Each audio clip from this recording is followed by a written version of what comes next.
And I'll be giving some community updates on behalf of Senator Gabbard today. Some more info on that in a second. And then we'll have another Q&A at the end. And mahalo again for joining us online and in person. My name is Melanie June. I'm Senator Gabbard's community liaison. Just a quick update. The senator had gallbladder surgery last week and is still on the mend. He was actually going to come this morning, but he has been experiencing some dizzy spells. So we told him that I had it covered and Meg was going to help me out. We've invited Dr. Keith Weiser. He is the program manager for the CRB Response Team. And we invited him to share the latest on CRB. Dr. Weiser has been a part of the CRB response since 2014, where he currently serves as the program manager. This program is focused on controlling and containing invasive pests through delimiting surveys, field treatments, training, and outreach. Based on Oahu, Dr. Weiser is involved in the development of new treatment and management tools and coordinates efforts with partners across Hawaii and the Pacific to mitigate the impacts of CRB. As background, invasive species are one of the few issues that multiple state agencies work together at addressing, which is pretty cool. They can all work together on something. Invasive species don't have boundaries or target a single sector. They impact the agricultural industry, human health, transportation, natural and cultural resources. This community meeting is designed to showcase the continued efforts of our state agencies and partners to implement the goals and actions outlined in the Hawaii Interagency Biosecurity Plan that was launched in 2017.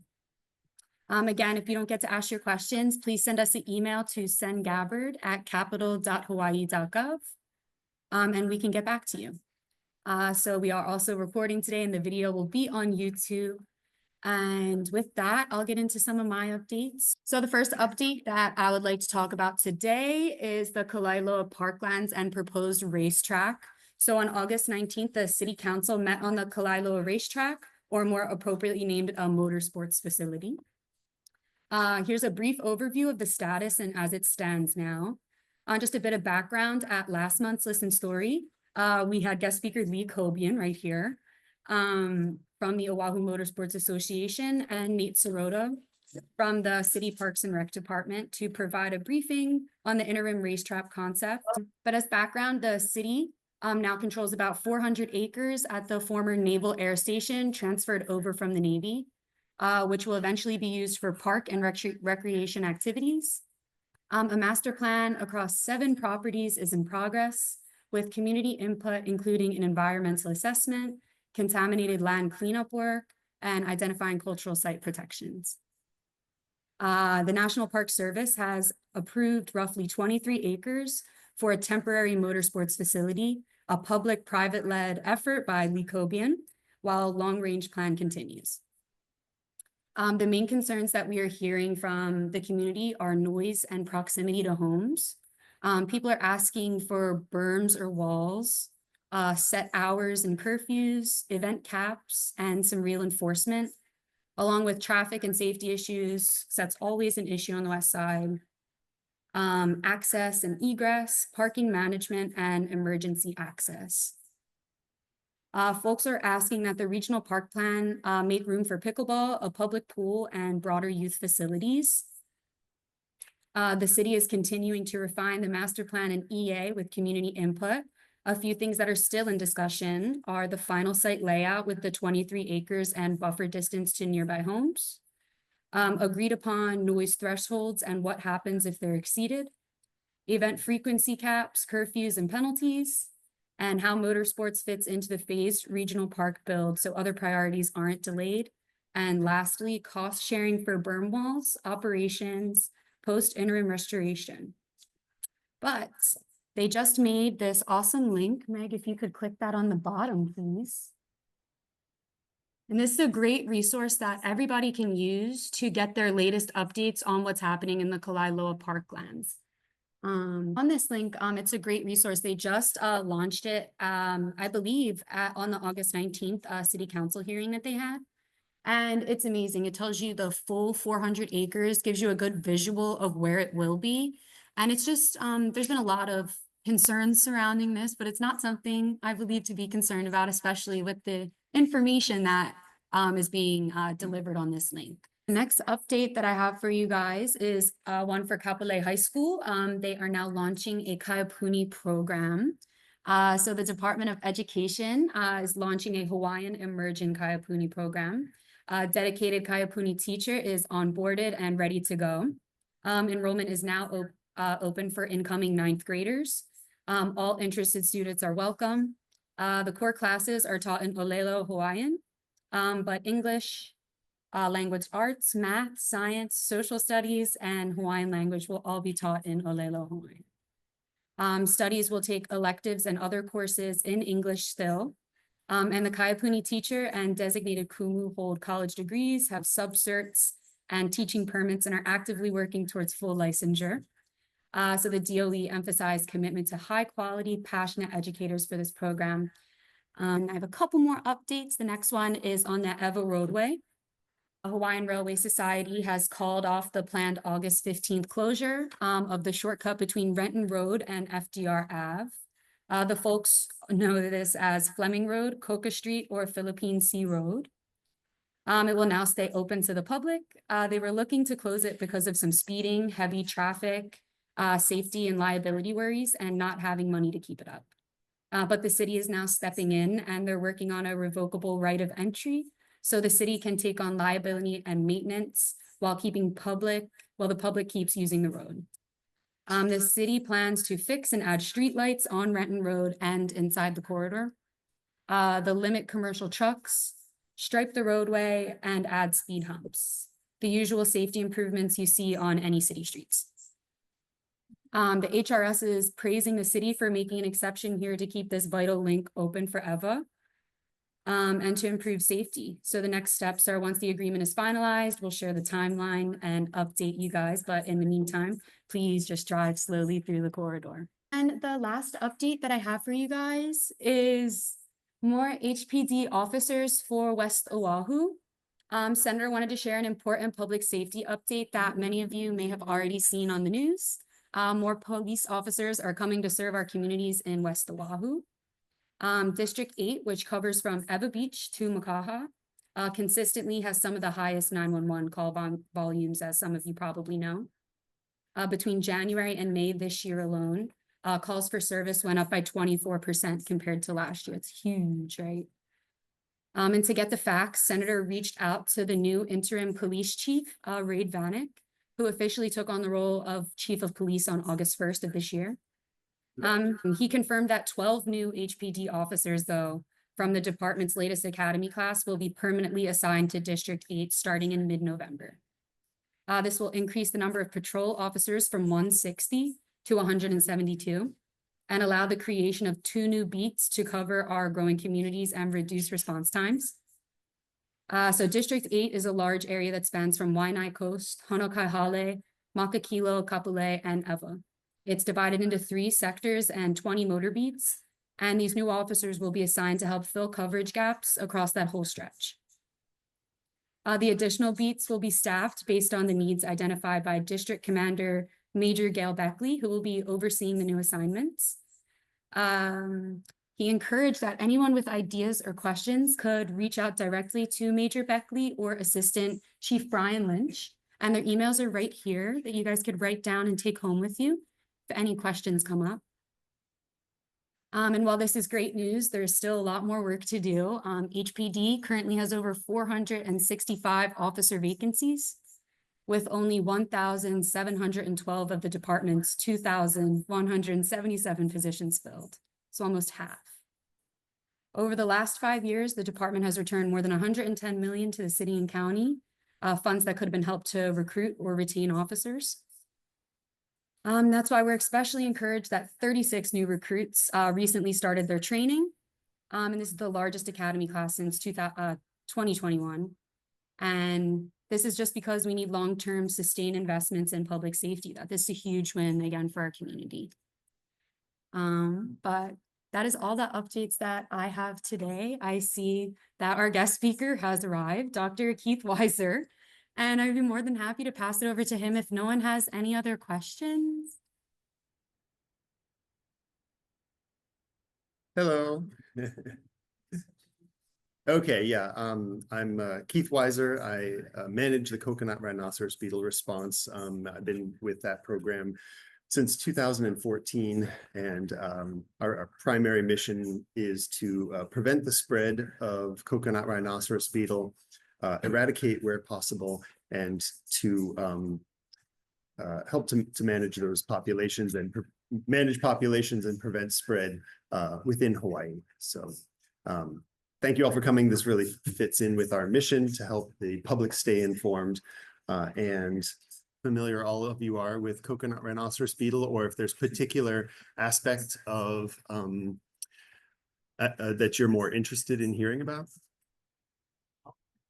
All of it? Okay, yeah. So in the talk, we're going to cover everything from how to identify the beetle, where it came from, what kinds of things you can do, and some history of the infestation and what people are doing to manage it currently across the state. So, all right, great. Do I have direct control of the slides, or do I just? We do. Okay, all right, great. So yeah, as I already said, we're going to talk about the impacts, why we care, what we know about the biology of the beetle and how you can identify it and compare it to other species that are out there, where it came from originally and how it got to Hawaii and other places in the Pacific, and then how you manage it. And I'm going to focus primarily in established areas like Oahu. Most areas it's established, as opposed to a new infestation somewhere on one of the other islands. So, but we can talk about the other islands if you're interested, but I'll keep this pretty Oahu focused unless you guys have specific questions. All right. So next slide, please.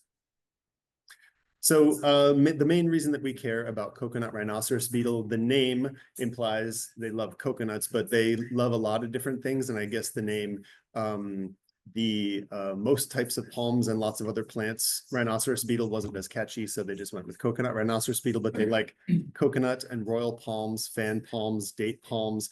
And unfortunately, the fan palms also includes the native lolu that are only found in Hawaii. So that's one of the big concerns for us, is the native endemic species. When the populations get really high, or when other food sources run out, they'll go to other foods, and that can include the ones listed below: banana, sugarcane, hala, taro or kalo, cycads or sago palms, pineapple, ferns, and some of those there's other native plants as well, like halapepe and some native ferns as well. So these are some of the native plants that have been tested here in Hawaii. And this is just things that if it's the only thing you give them in the lab, they'll chew into it. So these are, I would call these possible hosts. So the ones that are highlighted are the native plants that have been tested that may also be imperiled. And these are not palms. There's also sugarcane on there, and that was more of a control, but that one was a host as well. The question was, how long has this been going on? So the first CRB was detected in like the last week of 2013. So the populations, there were, over 1,000 beetles once they started looking in the breeding sites there. So it had probably been there for a couple of years. So maybe 2010 or 11, it got here. And nobody knows exactly how, but it first appeared on Mamala Bay Golf Course was first found at Mamala Bay Golf Course on Joint Base at Pearl Harbor. And then when we started looking, it was also in Ewa when we first saw. So basically either side of the mouth of Pearl Harbor. To be honest, I really don't care about the past. I'm very concerned about the beetle. Yeah. Because it seems to me no palms, no tropical paradise, no tourists. Mm-hmm. Very simple. Yep. So what's the best way to deal with it? What can we hope for in the future? It seems to be spreading still. Yeah, absolutely. So I can jump straight to the management section if people are interested. That's at the end. Everybody okay with that?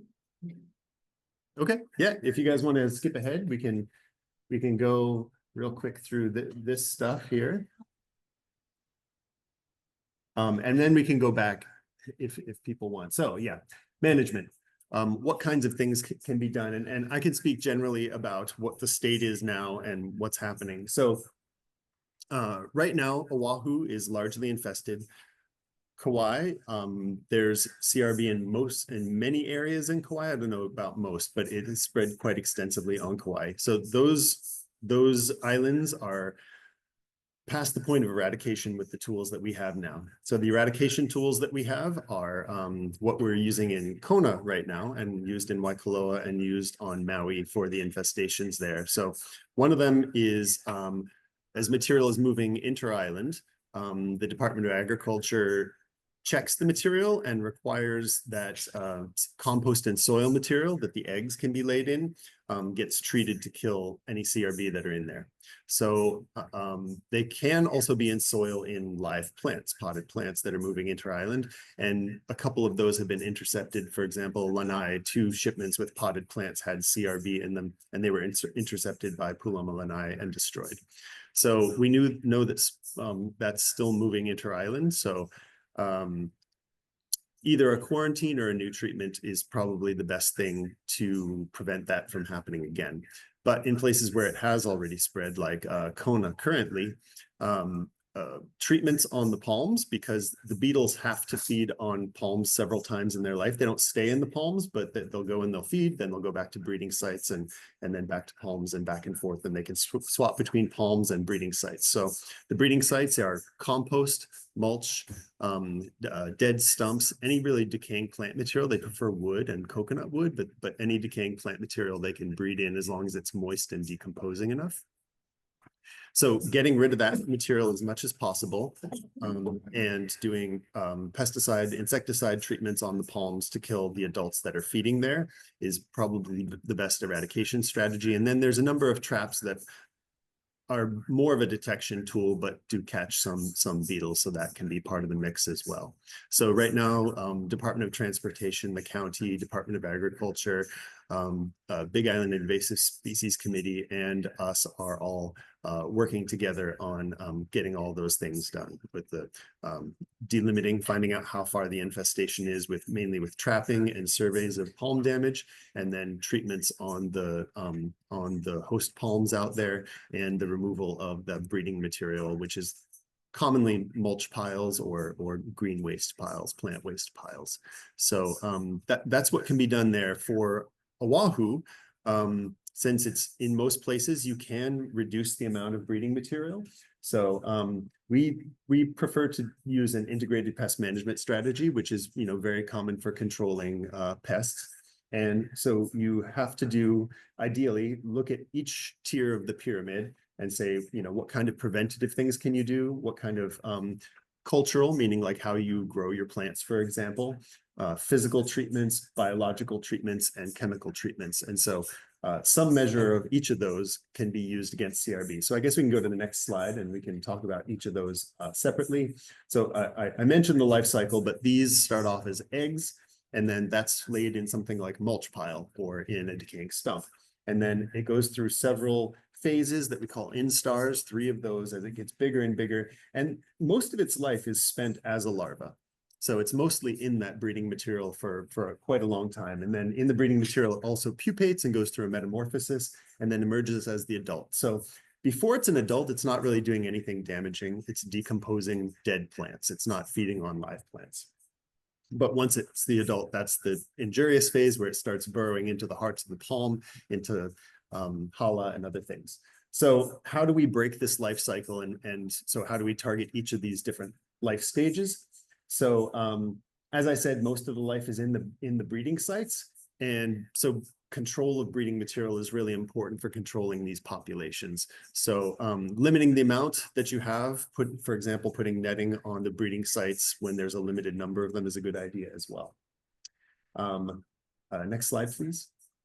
And here I just want to mainly point out on that bar that says location. So the life stage is, where it is in its maturation and or adult phase. So the brown is where it is, where it's living during development, and then the green, brown is in the breeding sites, and then the green is in the palms. So it's actually a small portion of its life that it's actually in those palms. But palms are much easier to find than breeding material. So it's a lot easier to know when you've treated all the palms and to target the palms than to find breeding sites. Breeding sites can be underneath the ground. We found people who used mulch as fill on a golf course, and then grass grew over the top of it, and they were breeding underneath the grass. So that's extremely difficult to find. So a lot of times we tend to target the palms instead of the breeding sites. But as much as you can reduce the breeding material, that's going to be less for them to reproduce in, and that can suppress populations when you get that below a threshold. Next. So neutralizing or killing CRB, there's only so many ways to do it. You can do physical things like crushing them, cutting them, entangling them, or trapping them. Heat works really well. Also lack of heat. It's usually harder to freeze things than to get things hot. So usually people heat it up, but if you stick them in a freezer and they freeze solid, you will kill them. And if you get them over 115 Fahrenheit through something like hot composting or steaming or solarization or incineration, that will kill them as well. There's a bunch of chemical approaches as well. So selective toxins or salinity. So that includes your traditional insecticides, and then things like botanical oils or salt salinity can also kill them. And then also taking away the things that they need for survival. So the resource deprivation works, but if they're missing something, they're also just going to fly to try to find it. So if you are in an area that you're trying to manage them where there's not a lot of natural rainfall, and you turn off your irrigation, that can help to reduce the populations. Of course, that's not great for your plants necessarily. If they don't have any, I list palms here, but host plants in general, if they don't have any host plants in general, they're not going to thrive in an area. So the decaying plant material is usually the one that people can actually reduce the amounts that they have. And next slide.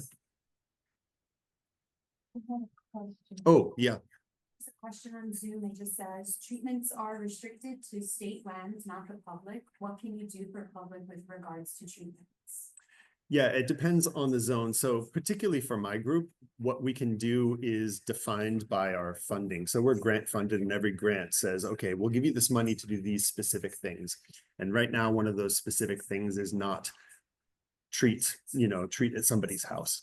So right now, if you're a homeowner, for example, it's private pest control companies or doing your own sorts of treatments. And we have some guides on our website to some of the things that I'm sharing in this talk, and different chemicals and things. And then if you have some ideas about like, hey, can I use this? Will this work for my property? If you're in a venue like this, we can talk about your situation and what we think is the best control in your area. But with Act 236 funds coming forward, it hasn't fully been decided what the priorities for that funding is going to be that's coming to our group. So some of that is going, that's a lot of funding for Hawaii, or sorry, it's no longer Hawaii Department of Agriculture. It's Department of Agriculture and Biosecurity. So last session. Mm-hmm. Law, Senator Gabbard was law last summer. So it provides the Department of Biosecurity. Yeah. So it gives them a lot more focus and manpower resources to tackle these problems. Right. And money. So the mission of the Department of Agriculture previously was primarily promoting agriculture and people being able to grow enough food and make money growing plants. There's also the animal side of things that I'm less familiar with. And promoting and funding agribusiness and agricultural lands. So now with the biosecurity function there, they had always been in charge of inspections for material moving within the state, for example. But now with the biosecurity, that allows them to take up a broader scope in pests that come to Hawaii. So previously it had been primarily HISC who is dealing with infestations, once they got out, and especially if they're not agricultural pests. So now biosecurity being in there, they can take up, they can be more aggressive and take up some new initiatives. So that's developing. So I think a lot of decisions haven't been made about specifics with the Department of Agriculture and Biosecurity, and there needs to be a new chair for the biosecurity part that's coming in, I think, 2027. But for the next 2 years, this will be the first state funding that that the Coconut Rhinoceros Beetle response is receiving. Some of that is currently planned to be used for residential treatments. So we don't know exactly how, how that decision is going to be made about who gets those treatments yet, but and that plan hasn't been finalized, approved by all, by all parties, but the plan is to do more on Oahu for people who are, seeing big impacts. So we know a lot of things. There's a lot of different treatments, and these are treatments that you can do on green waste if you know that it's infested or think that it's infested. Some of these things are going to be easy for a homeowner. Some of these things are not. Some of these are more for businesses, for example, tree trimmers and landscapers. So if they chip material, that's going to kill all the beetles in there. Of course, once it's chipped, then it can get reinfested. So you have to manage it somehow. But if you've got material and, like a log and there's CRB in there, if you chip it, they're dead. Hot composting is a really good method because you break that material down, make a usable product, and you're killing not only CRB, but weed seeds and things like that. So if you hit those targets, the state standard for composting is 131 degrees Fahrenheit.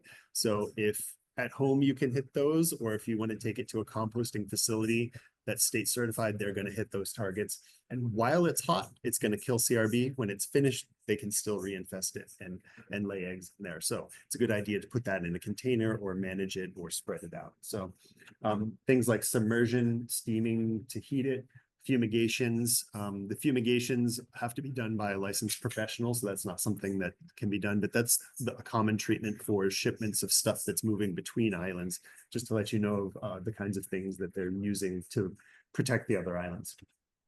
So treatments that slow the CRB growth, these are things that are nice to do, but aren't going to kill every beetle. If you're grinding material, burying it, putting netting on top of it, tilling it into your soil, spreading it thin, putting a tarp over it, or where pesticides are legal, which is usually like near houses or in plantings, you can apply different kinds of pesticides to control them, but it's not going to kill all of them in most cases. All right, next slide. So netting is a tool that's commonly used here. This is not netting. There are several different types of netting that work well, but the kind that we have found and that Guam has indicated that works the best is not legal to use in the water. So this is not something that you can just go to the fishing store and buy. It has to be purchased online because it's not legal for fishing in Hawaii. But this can be placed both on palms and on breeding sites. So for protection of palms, netting can be placed up in the crowns where the beetles are going in to dig, and they get entangled in this, or they may just get frustrated and leave and go to a different palm. Is that a question? Yes. So if it's a big enough beetle, they can snap it, but if it's in enough layers, they usually can't, keep snapping it. Testing because they fly very erratically. Mhm. You find it like crashing. Yeah. That's so you're just like, let's be quiet. Somebody's our party. Yeah. Well, I was trying to show it to my grandkids, and so the first one, we've only had really two that showed up at the house. So Mhm. and I was trying to save it because I wanted to show it. We thought we had to record it. And so we put it, the first one I put in, I raised butterflies and I put it in the tank. And dig through it, like, I woke up in the morning and it was gone, like, oh, man. Mhm. But then the second time we put them in a jar to see how long it would take to suffocate. Mhm. Took a while, Mhm. but put in the freezer. But Yeah. they're hard. That'll kill you know. 'em. Yeah, they're quite hardy. Suffocation. I said, submersion is the way to kill them. So they're inside of multipliles. There's not tons of oxygen a lot of times, so they're well adapted to be in low oxygen environments. So if you stick them underwater, you have to leave them underwater for more than a day to die. So the big ones, the third instars, when they're getting bigger than your thumb, you can drown them for 3 days, and a couple of them might survive. So I did some testing recently, and the first and second instars die probably, within 24 to 48 hours, but the thirds require usually more than 48 hours of submersion to die. Chlorine bleach in the water. Yes, yeah, that's great if you're just at home, but if you're trying to treat something you're going to put on your yard, you can't put bleach in it or you kill all your plants. So the chemical controls that can be used for palms are typically insecticides and include they can be applied via direct injection into the plant, which is nice because then there's nothing getting into the soil or going on to any of your other plants or pets or whatever. A soil drench where you pour it on the roots and then it gets taken up into the plant. So those are both what we call systemic. It goes through every tissue in the plant to different varying degrees. And then a foliar spray. So you don't actually have to spray the leaves. You have to just get it right at the base of each of the fronds where they're going to burrow into the plant. So you can make a pretty targeted application and you don't have to spray a lot. And particularly you can avoid flowers and fruits. So that means that you can, still eat that material, and you can also protect pollinators because it's not on the flowers if you're spraying correctly. And then there's some repellents. Repellents are good for saving special trees, but it really just pushes them from one tree onto another tree. So things like basil oil, and there's some other things on the market that we've not tested, but there's some things that could be repellents. Have you guys done any research with interferon? With interferon? Yeah. No, we haven't. So we don't technically do research, but we assist with researchers at UH who are doing projects. And so, some of the researchers who are doing projects like, hey, Keith, we need this. And so we work with those, but we're not initiating, hey, we need to look at interferon, or hey, we need to look at this pesticide. So I'm not going to go through this in detail, but this is on our website, and this gives some of the pros and cons of different treatment types if you're going the chemical route, if you're including that in part of your integrated pest management strategy for a property. So just from our experience and the chemicals that we typically use, this is kind of the pros and cons. And if you have questions, we can go into more detail, but I'm going to kind of go quickly past that. I would ask your pet, where was the sand? Yeah. So sand is one we have not tested extensively, but it's particularly in the Philippines, they seem to use it a lot. And looking in the literature, it seems like some people who use sand use it as a carrier for insecticides. And we just haven't looked at that much. I know that in West Oahu, I saw some people doing it, but with sand, there's a lot of unknowns for us. Like, can you just use beach sand? Does it have to be silica sand? Is there a specific size of sand? Because they're putting it in the crowns. Yeah. So that has to be reapplied every time some new fronds come out. You'd have to put some more sand up there. And the same is true of netting. As new fronds come out, you've got to reposition that netting and put it in those open spaces. So this is not a full protection. I've seen some palms in heavily infested areas that have died with netting all over them. So some beetles are going to get through here. As you noted, the beetles can break it sometimes, a really big one. And I did some testing and saw that a beetle just grabbed it, and I got a video of it and just snapped it and went right through. But if it's in multiple layers like this, to snap it, they've got to get both their arms in the same hole. If they get one arm in two different holes, they're not going to, they can't spread their arms wide enough to snap it, and they're going to start to try to dig through that, and they're going to get entangled. So yeah. Fishing net, I think this is maybe 15-pound test monofilament line. A big beetle can snap that. What's the biggest one you found? We have a database that's got weights and things like that, and I don't have that number in my head, but pretty big, like substantial. You wouldn't want it to fly into you at night. It'd be very, very shocking. Yeah. We've done some night collections and had some lights out and things like that, and I've had them fly into me, and it's a little shocking. Biocontrol is probably one of the best hopes for Oahu. Currently, it's not authorized because some testing needs to be done. So normally the testing that needs to be done for a biocontrol is you need to make sure it's going to actually control your pest and that it doesn't affect things you don't want it to affect. So for example, native beetles. So this is something that's been used in a lot of other islands in the Pacific.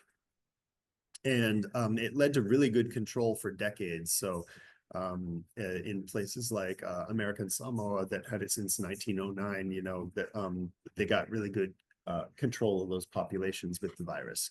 How long will it take to approve that here? It depends how quickly the testing goes. So it's very recent that a lab at UH got the permit to import the virus. And they're allowed to do initial testing, but they require the Department of Agriculture and Biosecurity is requiring higher biosecurity level lab than they have to do the testing on adults. So they need a new facility to do that testing. And they're working on that. That's in the works. They're trying to get a mobile one that they can hopefully get within a year and then be able to do that final testing. So they already have some cell lines set up for maintaining those viruses. They have done some collections of the native beetles that might be affected. And they've got some strains, and they're working on going out into the native range to collect some new strains to make sure that we get something that can actually infect these beetles. So I think the big question is, I'm confident that there's a strain somewhere on Earth that's going to affect the beetles here in Hawaii. So we just have to find that. But does it also affect native beetles? So if it doesn't, then I think we should be able to get a release. And with how interested the public and really everybody in Hawaii is about CRB, I think that should be a pretty quick turnaround from getting that research done to getting approvals to do releases of this, especially because it's been done in so many other Pacific islands and has been successful and hasn't had, you know, effects to native beetles there. So in your opinion, this would be the most effective way to deal with the problem? I think for a place like Oahu, where we have very broad infestations and the current tools we have are just management, you can't do an eradication. I think this is probably the best thing. Is this nudibvirus is self-sustaining. It reduces the population, the feeding damage and the populations. Doesn't eradicate them, but makes them much more manageable, so that everything else that you're doing with the management of green waste and treatments is just on top of that and further suppresses the population. So I think if we got a good strain and it got released, we would have damaged trees, but the damage would be less and we would have fewer trees dying and management would just be easier. So I think that's probably the best way forward for Oahu. But I think continuing eradication and preventing the spread is going to give people on other islands more good time without the beetles. Currently, as we've seen on Lanai with those introductions in potted plants, it's just a matter of time before it gets spread by people to different parts of the state. But we can try to put out those fires as they pop up and give people more time while all the biocontrol is being researched or tested. It's not really research, more just testing to make sure it's working. So there's also fungus and nematodes. The fungus is just not nearly as effective as the nudibvirus, and you have to keep reapplying it and growing it up and reapplying it. So it's another tool that's good that other people use. Nematodes had pretty low kill rates and are harder to get onto the beetles. So it's probably not practical, but some research has been done there as well. So the kinds of things that you can do, we've kind of already talked about a lot of those, but particularly, I want to point out not transporting material, particularly inter-island now, or if you know friends on Big Island, for example, not moving stuff out from, you know, Kona to other parts of the island, particularly mulch, compost, potted plants, things like that. And then managing the plant matter and treating the hosts are the two big things you can do to suppress populations currently. All right. Yeah, I'll pause here for questions, but then we can go back to any other parts and real briefly and yeah. The nudibvirus, so how would that also, how would that also affect other native insects here in Hawaii? Right, so the nudibvirus is not a species specific, but it does only infect scarab beetles. So there's only one native scarab beetle in Hawaii. There's a few species, but they all live in the same area. So they're in high altitude areas on Kauai. So those have been collected already. And if it does affect them, it's probably going to do similar things as it would in coconut rhinoceros beetle, which is it infects the digestive tract and this organ called the fat body primarily. And it makes it hard, it suppresses their response to feed. So they go to palms less frequently and they die faster. So if normally they would live for 3 months, maybe they only live, for 1 month or a few weeks as an adult and when they've been infected with the virus. So I imagine something like that would happen if they were to infect the native beetle, and we would be able to tell by taking those beetles, apart, looking at their digestive tract, and then looking molecularly for if they've got virus replicating inside of them. My neighbor 4 doors down appears to have an infestation. Mm-hmm. And from what I'm hearing is there's nothing that can be done besides talking to those people and urging them to pay money to do something. Is that it? Right. So if I'm understanding correctly, the scenario where somebody has some risks, maybe they have mulch piles or affected trees, or something Dead that's palms. leading to higher populations in your neighborhood, and you'd like them to do some management actions. Currently, there is no legal route to make people do something about this pest. So illegal dumping is illegal, right? So if somebody's dumping material and they don't have the landowner consent, that's illegal. But in many cases, it's legal because they have consent in that they have a big mulch pile on their property. There's no laws in place that say you can't have more than, so many cubic yards of mulch on your property or something like that. So it's really just,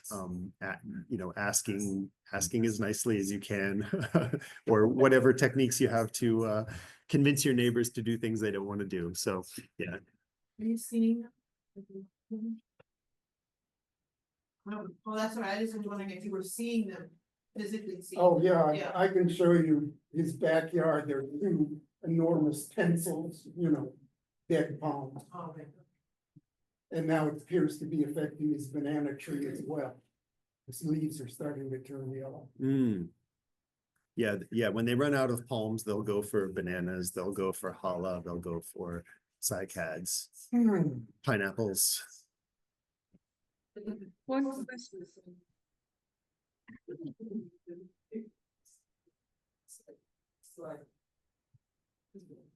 Oh, I think I can just talk. There's one question online. We may have already covered it. What chemical treatments are available? The public now to treat the problem. My experience is that when available to professionals. Oh, yeah. So I'll repeat that question. Regarding insecticides and chemical treatments, what's available to the public and what is only for professionals. So if you're not too familiar with pesticides, usually pesticides on them, they're required by law to have a label, and that label lists every way you're allowed to use it and place you're allowed to use it and the restrictions and requirements for using that product. So there's 2 general classes. One is a restricted use pesticide and one is a general use. So to use a restricted use pesticide, you have to be certified by the state to apply that pesticide. And there's different classes of certification. So for example, the fumigation I mentioned, you have to have a specific fumigation license. If you're going to apply with drones, you have to have an aerial application license. And then they have for food crops and farms and for ornamental plants, for example. So there are restricted use products out there. The main restricted use products that we use is something called Mustang Max, and Mustang Max is a pyrethroid insecticide that's a contact insecticide that can be used on coconuts for harvest.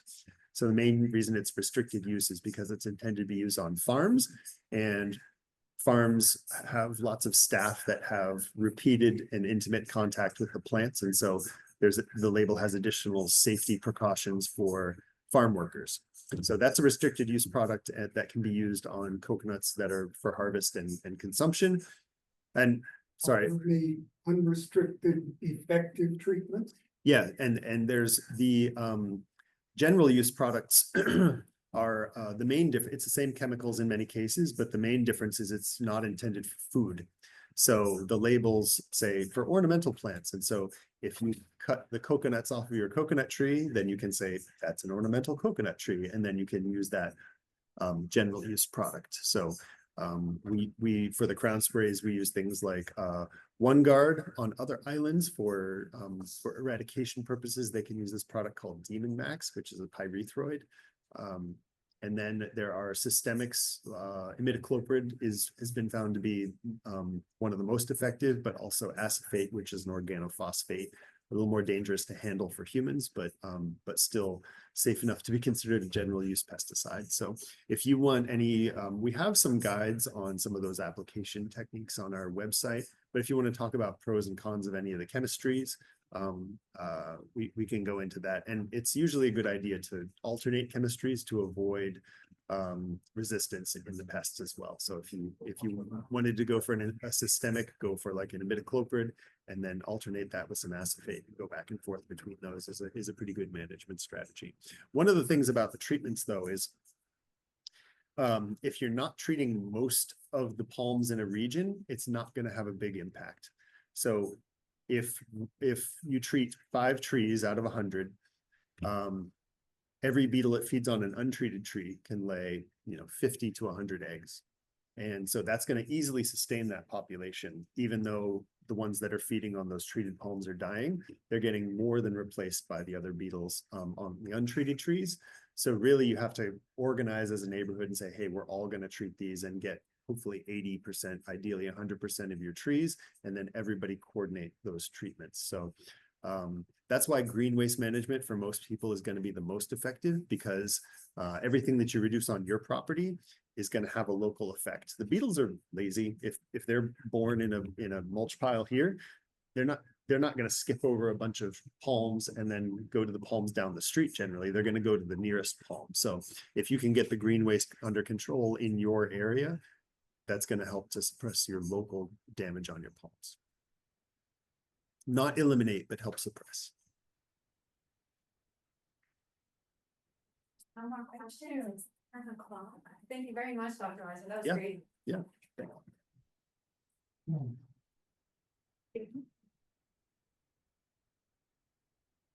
All right, thank you again very much, Dr. Weiser. That was great.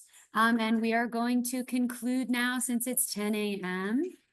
And if anybody has any questions, I'd be more than happy to bring them back to Senator. You can just come up to me and I can write them down to bring them back. But mahalo for coming, and I hope you guys have a great weekend. So like